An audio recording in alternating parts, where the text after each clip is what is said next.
Hello there, crafty friends. It's Heather Rui here, and today we are creating a shaker card using infinity shaped dies and rub-on transfers from Hero Arts. Let's jump right in and start with the background. I placed an A2 size piece of deluxe smooth white cardstock on a grip mat to hold it in place while stenciling. The stencil I'm using is this Hero Arts Clouds and Grass Scenic Stencil. I like this stencil because it has so many options to create a scene. Besides the clouds, there's also grass as well as the sun and birds. I also like that it comes with the sun mask, which is helpful when building a sky scene. I use this Arctic ink with a Hero Arts blending brush to apply the ink over the stencil.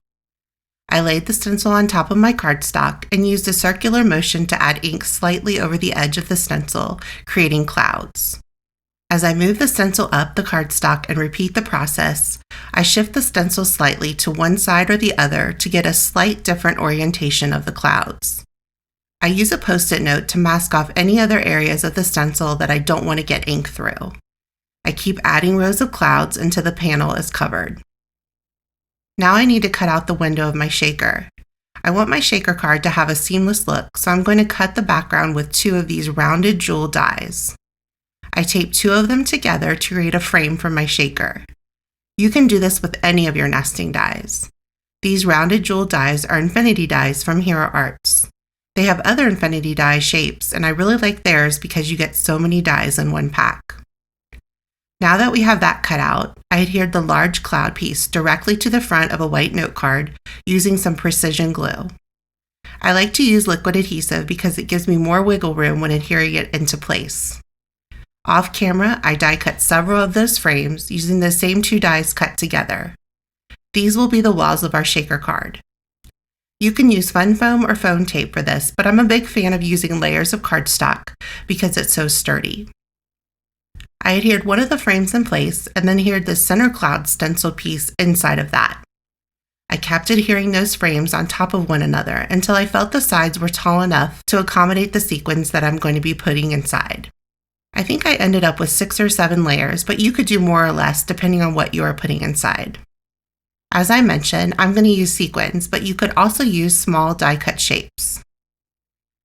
Before I added the final frame layer on top, which is the stenciled cloud frame, I needed to cut a piece of acetate for the shaker window. I used a piece of acetate, but you could use recycled packaging for this. To get the right size window, I used another rounded jewel die from the same die set. I used the size in between each of the sizes I used for the frame to get a perfect fit. When cutting acetate, I like to cut it on top of a piece of typing paper. I also place a piece on top, and this really helps avoid scratch marks that can be made from your die cut machine plates. To adhere the acetate to the top frame, I like to switch over to score tape. Sometimes liquid glue can take a long time to adhere to the acetate, and I also like to avoid any liquid seeping out. Before adhering the acetate down, I added a bit of powder from an anti-static bag to help prevent static. I did this to the back of the acetate as well. I did this after I pulled the tape off only because I completely forgot. You want to do that before you pull the tape so the tape doesn't lose any stickiness or catches the sequins. I added in some clear sequins I had in my stash. I chose clear because I didn't want to take away from the focal images that I will be adding soon. I also added a good amount of sequins because the shaker itself is large. You could do more or less if you want. Once the sequins are in place, I adhered the acetate piece on top and adhered the final frame on top of that, which was the cloud frame that we cut from the panel in the very beginning. I love how this gives a seamless look to the cloud scene. I placed a heavy acrylic block on top while it dried. To decorate the front of the shaker window, I used these birthday party transfers. These rub-ons are so easy to use, and since the shaker part is more involved, these are a great option to use as a finishing touch to save some time and not have to stamp and color. Hero Arts has so many different rub-on themes, and each pack comes with multiple sheets inside. I will link to all of those options below in the description. I cut out 3 balloon images from the sheet and laid them down with the backing on while I got them into the right position. Once I was happy with the position, I peeled off the backing, laid them on the acetate, and then rubbed on top with the popsicle stick that is included. I gently peeled off the top layer to reveal the transferred image. I did this with all 3 images. I also applied a sentiment rub-on from the same sheet along the bottom of the card to finish off the design. My biggest tip for using rub-ons is to remember once you peel off the back layer, it is very sticky.